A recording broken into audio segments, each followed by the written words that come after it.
You're standing in a farmhouse kitchen in the middle of July. It's 95 degrees outside. There's no air conditioner humming, no vent blowing, no power bill climbing, and the air around you sits at about 55 degrees. Cool, steady, almost cellar cool. The thing doing that isn't a machine. It's a pipe in the ground that an older generation would have called common sense, and it can be built for around $300. But here's the number that changes how you'll think about it, because this same system has a breaking point. Most videos never show you, and you need to see it before you ever pick up a shovel. I started this channel for one reason. The old ways keep getting sold back to us as secrets, when most were never hidden at all. They just stopped being taught. So I'll be straight with you. Nothing about this pipe was banned and nobody buried it. It quietly fell out of fashion when central air showed up. I'll show you how it really works, where it quits on you, and what it takes in a house like yours. Let's start with a number everything else hangs on. Go down a few feet into the soil and the temperature stops caring what the weather is doing up top. According to ground temperature data from Oak Ridge National Laboratory, part of the US Department of Energy, the deep soil settles into what engineers call the mean Earth temperature. Here is what that means in plain terms. The dirt under your feet holds its temperature like a flywheel. The sun heats the surface cools at night but go down past the reach of the daily swing, and the ground barely moves across the whole year. In most of the country, that steady underground temperature lands somewhere between about 52 and 62 degrees, depending on where you live. Up north it runs cooler. Down south, it runs warmer. The 55 degrees in our cold open is a real figure for a big chunk of the middle of the map. Now picture a long pipe buried in that soil. You pull outside air in one end with a small fan. The air walks slowly through the pipe, and the whole time that 55-degree earth is pulling heat out of it. By the time it reaches the other end and comes into your house, it has dropped a long way from the 95 it started at. That is the entire idea. There is no refrigerant, no compressor, no chemistry, just hot air handing its heat to cool ground. People in the trade call it an earth-air heat exchanger or an earth tube. Your grandparents would have just called it the cellar pipe. And the reason it works at all comes down to how much heat soil can swallow. Dirt has a huge appetite for heat compared to air. A few feet of earth packed around a pipe acts like a giant battery that you never have to charge. The summer heat going into it barely nudges the temperature because there is so much mass to absorb it. But notice what I did not say. I did not say it turns your house into a meat locker. I did not say it replaces your air conditioner. Hold on to that because it is the whole second half of this video. First, let us prove this is not some new invention. If this sounds too simple to be real, it helps to know people leaned on it for centuries before anyone could measure it. Think about the root cellar. Just about every farmhouse used to have one, a room dug into the ground or the side of a hill. No power ran to it.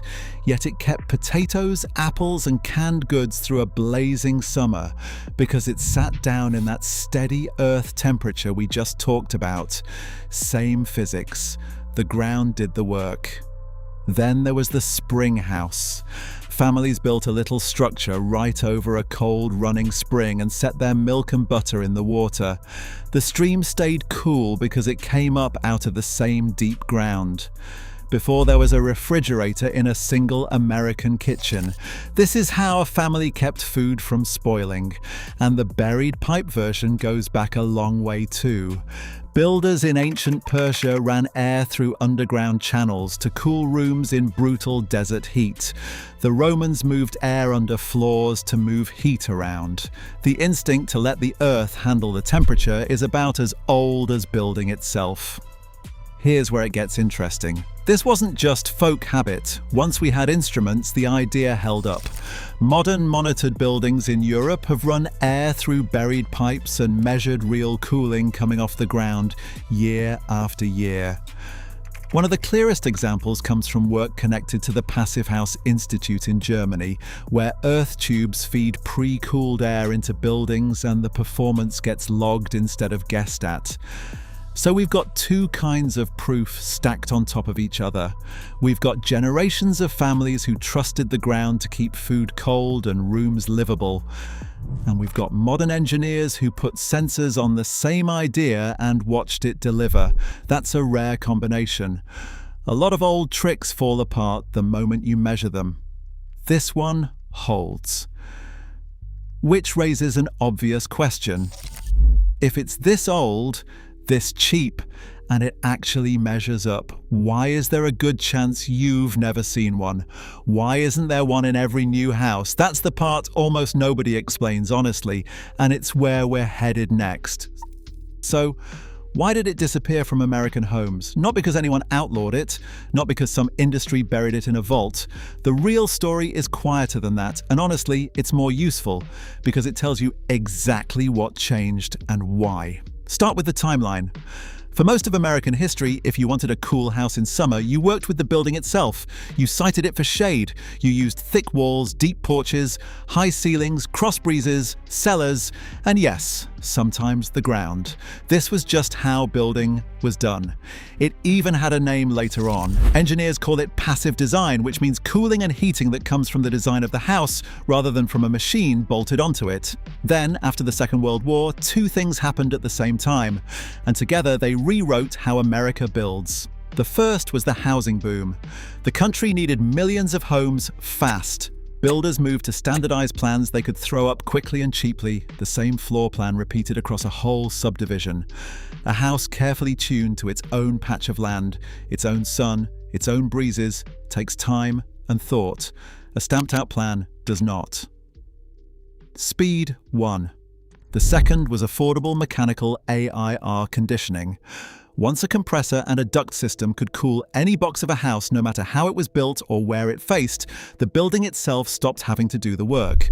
You didn't need to think about shade or thermal mass or which way the bedrooms faced. You just sized the unit and turned it on. Put those two together and you can see what happened. Air conditioning got marketed as the modern thing, the sign your home had arrived in the future. Passive cooling started to look old-fashioned, like something your grandparents put up with because they didn't know better. The buried pipe, the deep porch, the smart sitting, all of it slid from being standard practice to being a curiosity. And here's the part that really sealed it. Our building codes and our textbooks reorganized themselves around the machine. Think about what a building code is. It is the rule book that says what a house must have and how each part has to be done.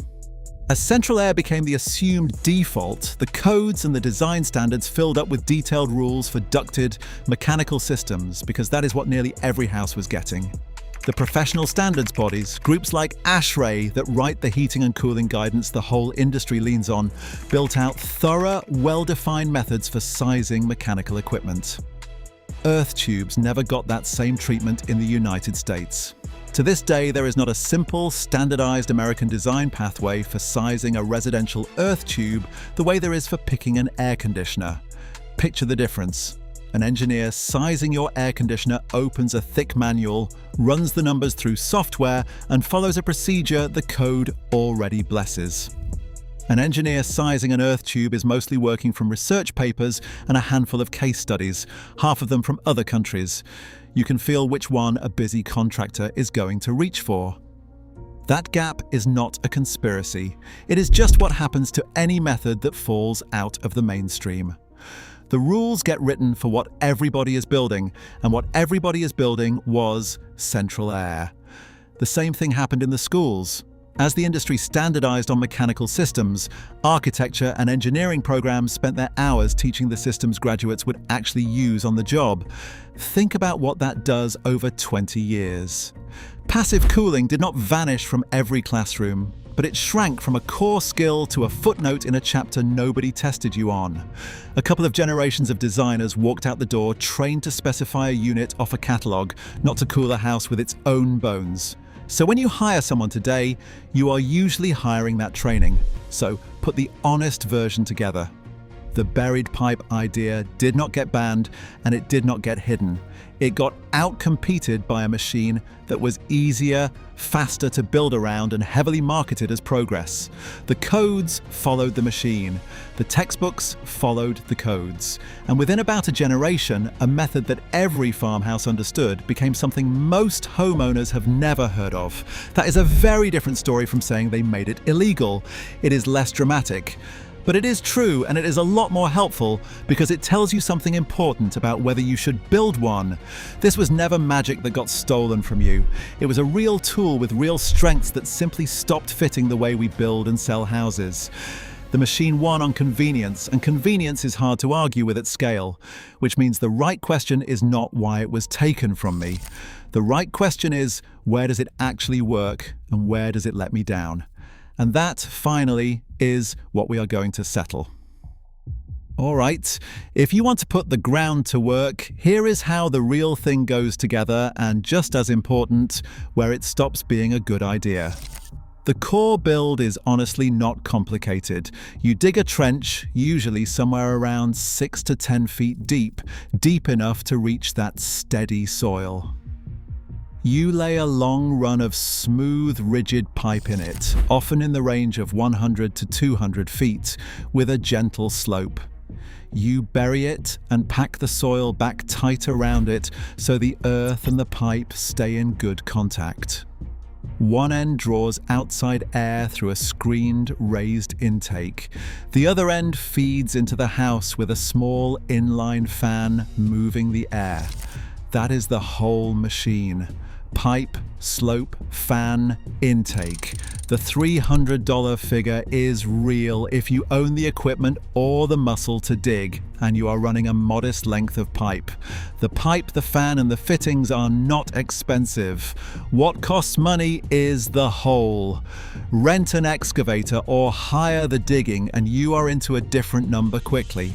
So treat $300 to $400 as the floor for a small do-it-yourself job, not a promise for every house. Now, the part the title promised, here is where it doesn't work, and you need all of it. First and biggest. An earth tube pre-cools. It does not replace your air conditioner in most American homes.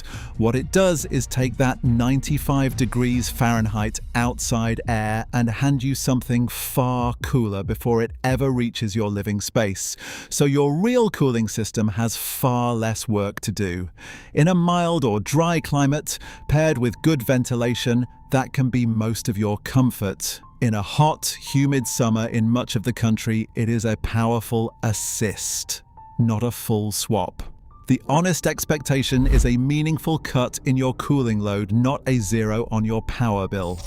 Second, it can saturate. Remember that the soil works because it is a giant heat battery. Run warm air through it hard enough, long enough on a brutal stretch of days, and the ground right around the pipe warms up. As it warms, it cools your air less. Give it a cool night and it recovers. But on the worst week of summer, exactly when you want it most, it can fade, right when you are leaning on it hardest. That's the real meaning of until it doesn't. Third, and this is a genuine safety item, not a footnote. Air sitting in a buried pipe can pick up moisture, and a damp pipe can grow mold that you then breathe. And in areas with radon, a naturally occurring gas that seeps up out of the ground, an earth tube can become a path for it to enter the house. The standards people are blunt about intake placement and keeping these systems sealed and drained for exactly these reasons. Fourth, water. If you have a high water table or ground that drains badly, a long buried pipe is asking to flood, and a flooded earth tube is useless and unhealthy. That alone rules it out for some properties. So here is the honest bottom line on building one. If you're in a drier or milder climate, your ground drains well, you have checked your radon situation, and you treat it as an assist rather than a miracle, an earth tube can quietly take a real bite out of your cooling for very little money. If you are in a humid, high radon, high water table spot, it can cause more problems than it solves. Before you dig, test your radon, check your water table, and talk to a local building professional who knows your soil. This is a case where one conversation up front saves you from burying a mistake in your yard. Let me make this concrete with a realistic picture of what a modest system actually does, using the numbers the research supports rather than the ones that sound good on a thumbnail. Picture a homeowner in a temperate part of the country who runs a roughly 150-foot pipe about 8 feet down, with a small fan pulling outside air through it into the house. On a 90-degree afternoon, that air can arrive a great deal cooler, often down into the 60s or low 70s depending on the soil and the run. It is not 55 degrees at the register because the air warms a little on its way in and the pipe is not perfect. But it is a large head start. Their air conditioner kicks on less often, runs for shorter stretches, and the house feels even instead of swinging hot in the afternoon. What does that head start buy you? Across the monitored work on these systems, the realistic range for what a well-built earth tube trims off a building's cooling demand lands somewhere around 30 to 60%, depending on the climate, the design, and how it is paired with the rest of the house. Sit with that range for a second, because it tells the true story better than any single hero number. It is not zero. A third to a half off your cooling for a few $100s in pipe and a small fan is a genuinely good return on a weekend of digging. And it is also not the whole bill. The air conditioner is still there for the worst days, and it should be. That is not the system failing. That is the system doing exactly what it is good at, and your air conditioner quietly covering the rest. Honest math in both directions, and a number you can actually plan around. So let's pull the whole thing back together, because the real lesson here is bigger than one pipe in the ground. People have leaned on the steady temperature of the earth for as long as they've been building shelter. The root cellar, the spring house, the buried air channel, all of it ran on the same quiet fact. A few feet down, the ground holds a temperature around 55 degrees and barely flinches all year. That's not folklore. Oak Ridge National Laboratory has the data, and monitored buildings have logged the cooling coming off it. It didn't disappear because anyone hid it. It faded because cheap, powerful air conditioning showed up, building codes and textbooks reorganized around the machine, and a method every farmhouse understood slid quietly out of view. Not stolen, just set down and forgotten, the way a lot of useful things were once the modern version showed up and got all the attention. And it works with limits you now understand better than most contractors will explain them. It pre-cools. It does not replace your air conditioning. It can saturate on the hottest days, fading right when the heat peaks. It carries real radon, mold, and water concerns that you check before you dig, not after. Handled honestly in the right house, it can take roughly 1/3 to 1/2 off your cooling for a few $100s. That is the real promise, and it is a good one. It is just not a magic one, and you do not need it to be. Here's what I would genuinely like to know. Drop your state in the comments and tell me what you are paying to keep your house cool this summer. I read every one, and the spread between states tells its own story. And if your family ever had a root cellar, a spring house, or some old trick for beating the heat without a power bill, I want to hear about it, because that is exactly where the next video comes from. If this was useful, the kind of thing you wish someone had just told you straight the first time, follow along. There is a whole world of these old methods, the ones that actually hold up when you put real numbers on them, and we are working through them one honest video at a time. No secrets, no scare stories, just the way it used to be done and whether it still earns its keep. I will see you in the next one.